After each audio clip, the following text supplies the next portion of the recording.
Mes objectifs de l'année prochaine, c'est d'obtenir le BP dans un premier temps. Ensuite, je vais me relancer dans les Olympiades, donc ce sera à peu près dans la fin de deuxième année BP. Ensuite, si j'obtiens le BP, ce serait de partir sur une mention complémentaire et de suivre par un BTS.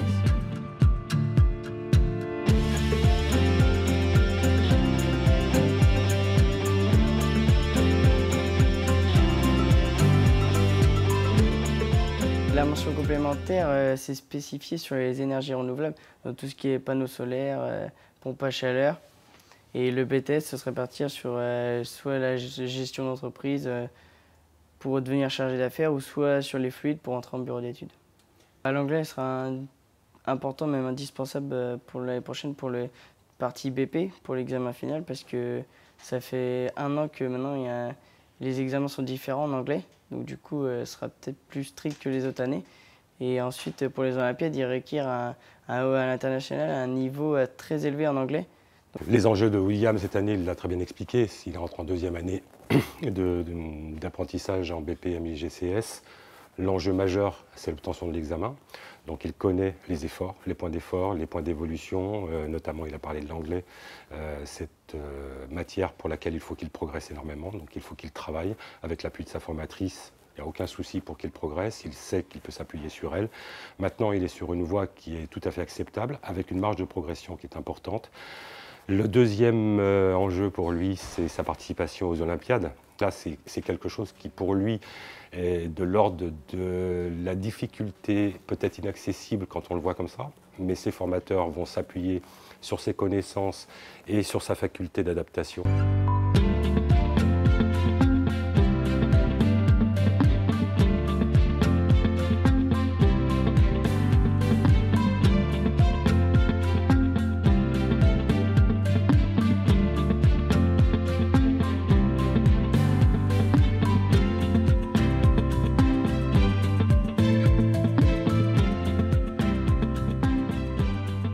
Le BP, ça c'est incontournable, c'est la première marche pour pouvoir accéder à autre chose. Réussir les Olympiades, ça c'est son souhait, mais ça lui appartient, et ça appartient à son formateur aussi, à son coach.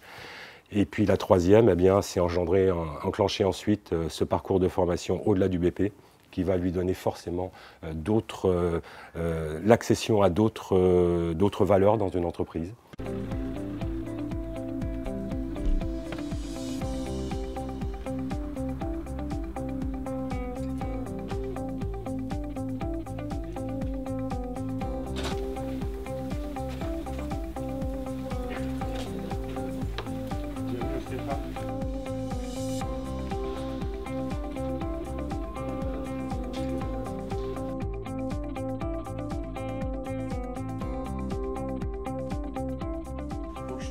D'abord vous féliciter d'être là, parce que si vous êtes là, c'est parce que d'abord vous avez réussi à avoir votre examen l'année dernière. Et puis là, vous allez franchir une nouvelle étape.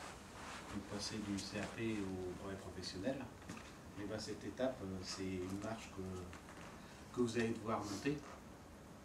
Donc ça va être à vous de faire des efforts pour la réussir, cette marche, hein, sachant que le BP, forcément, c'est niveau bac.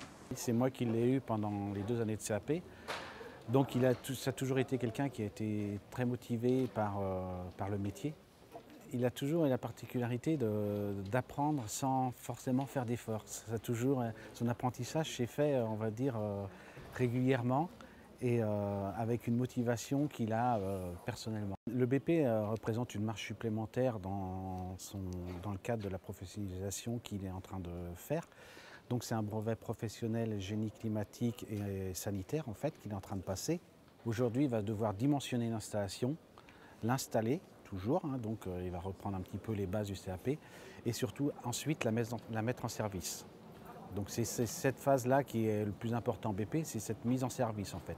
Donc il va devoir faire des analyses de combustion sur les chaudières et vraiment expliquer au client comment il fait pour avoir 20 degrés dans sa maison, ce qui est la demande du client final. William, quelqu'un de très motivé, s'il continue sur cette motivation qu'il avait en CAP, je pense qu'il devrait l'obtenir relativement brillamment. Mais 2 ans, c'est relativement long. Les jeunes peuvent changer en 2 ans, donc il faut prendre étape par étape.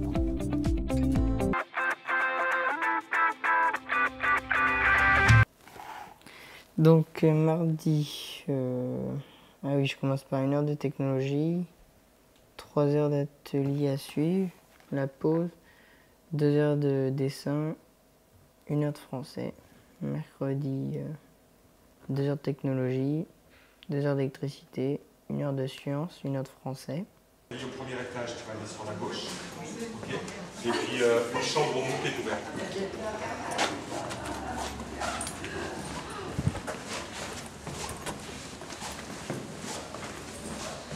Je commence à 8h30 le matin, je m'arrête à 12h30 le midi, 13h30 je reprends et je finis à 16h30.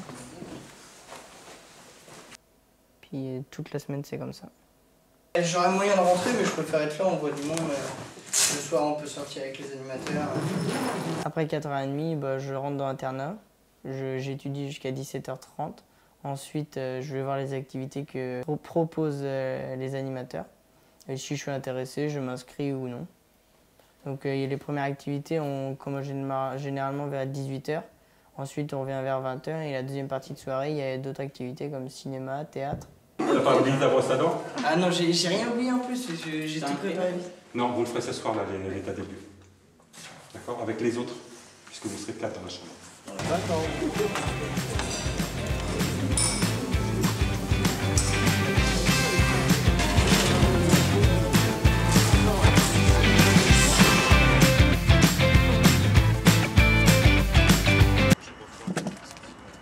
Vous voulez qu'on parle un peu de chauffage ou pas du tout? On remet un peu de chauffage ou pas? Tu as dit que j'ai la mallette ça, tout ça, c'est normal. Ouais, bah puis je présente Marcel Somme avec les petits couleurs. Mais moi je vais pouvoir faire la carte. Mais c'est assez loin. On travaille dans le bâtiment. Alors aujourd'hui, nous faisons intervenir une entreprise très importante, une société très importante, en l'occurrence Comap, pour le savoir et les apprentissages complémentaires à la formation des BP génie climatique et des CAP installateurs thermiques. Ces partenariats sont très importants parce que ça permet de continuer à communiquer sur la formation. Les apprentis peuvent eux-mêmes en parler en entreprise, diffuser auprès de leur employeur ou de leur maître d'apprentissage leurs connaissances nouvelles et les apports techniques nouveaux dans leur formation. Mais après, en fait, on voit qu'il y a j'ai quand même moins de difficultés à faire tout ce qui est partie sanitaire. Bon, j'avais déjà vu un peu on va dire le gros du certissage, mais là ils apprennent vraiment comment le sertir dans les règles de l'art. Donc pour moi c'est des techniques assez comment dire, innovantes parce qu'on gagne vachement de temps et tout en ayant une fiabilité digne des anciens matériaux, des anciennes techniques qu'on employait dans les premiers temps des concours. Tu vois bien que ça n'a pas la même forme de raccord. Oui, bah, c'est pour ça que. Là, tu as serti de part et d'autre le joint, c'est pour ça qu'on a ce renflement au milieu. Le joint, en fait, doit être pas écrasé, mais il n'est pas. Non, voilà. C'est mieux comme ça, effectivement. Franck va appuyer sur le bouton pendant 2 secondes. La bécane va continuer le sertissage toute seule. Vas-y, appuie. Tu peux relâcher. Voilà. En fait, la partie. Il n'y a pas de sens, c'est pas.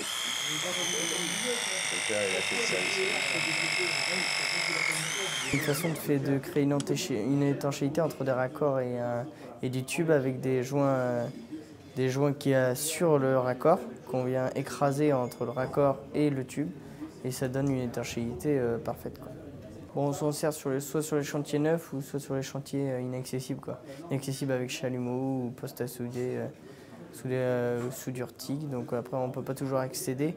La machine est peut-être chère à l'achat et elle est remboursée par le gain de temps sur les chantiers.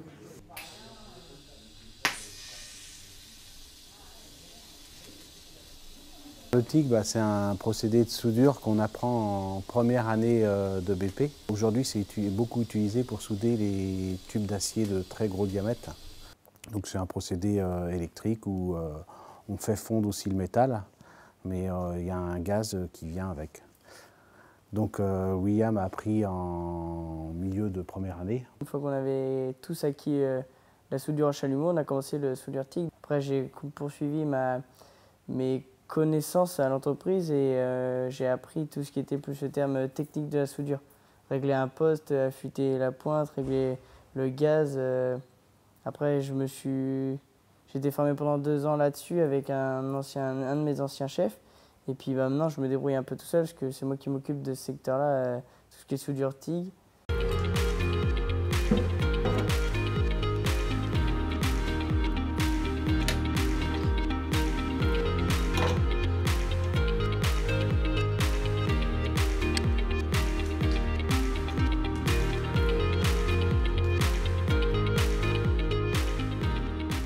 C'est pas forcément qu'il y ait énormément de difficultés, c'est un coup à prendre, c'est comme tout type de soudure. Une fois qu'on maîtrise le chalumeau, après c'est à peu près le même geste, il y a un métal d'apport, il y a du gaz. J'agis sur tout ce qui est réparation de tuyauterie, donc ça peut être réparation enterrée, réparation dans les colonnes. Après, là, je suis plus sur du chantier neuf, donc à faire des chaufferies, des sous-stations, raccordement de ces centrales de traitement d'air, faire des raccordements d'aérothermes.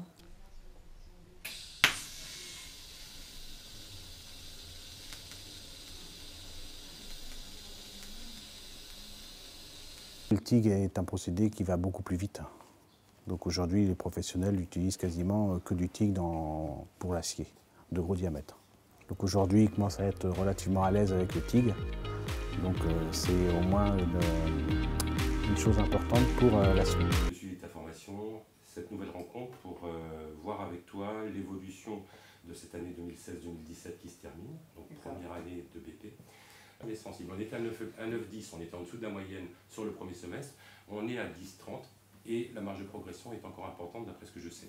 Ce qu'on peut remarquer, c'est que son premier semestre était un premier semestre sur lequel il agissait sur sa valeur et avec des matières pour lesquelles il était en deçà de ce que nous espérions, notamment en partie technologique et une langue vivante en anglais. Déjà, j'ai eu des discussions avec mon patron, mon chargé d'affaires, mon maître d'apprentissage, parce que mon maître d'apprentissage, je me suis vachement sur mes résultats, mes parents aussi. Donc du coup, j'ai eu pas mal de discussions. Au premier semestre, mes points forts ont plus été sur tout ce qui était partie technique du métier, donc atelier et technologie. Au second semestre, pareil, sauf que j'ai investi mon travail personnel sur l'anglais et la techno pour remonter mes moyennes, parce que j'avais chuté un peu suite à un manque d'investissement personnel. Donc j'ai eu des discussions avec mon employeur, mon maître d'apprentissage, mes parents et mes profs aussi, qui m'ont dit qu'il fallait que je remonte la pente, il ne fallait pas que je m'assoie sur mes acquis. Donc du coup, j'ai repris mes 6 mois en arrière que j'avais un peu négligé pour repartir sur de bonnes bases au second semestre.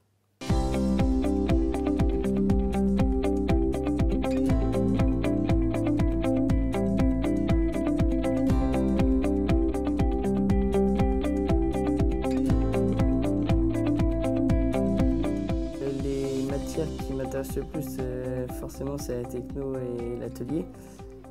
L'anglais aussi, il va falloir que ça m'intéresse pas forcément, mais il va falloir que je m'y intéresse parce que dans notre métier, on va en avoir de plus en plus besoin. Autant au niveau technique, toutes les notices sont en anglais, beaucoup de metteurs au point viennent des pays étrangers quand c'est des grosses installations.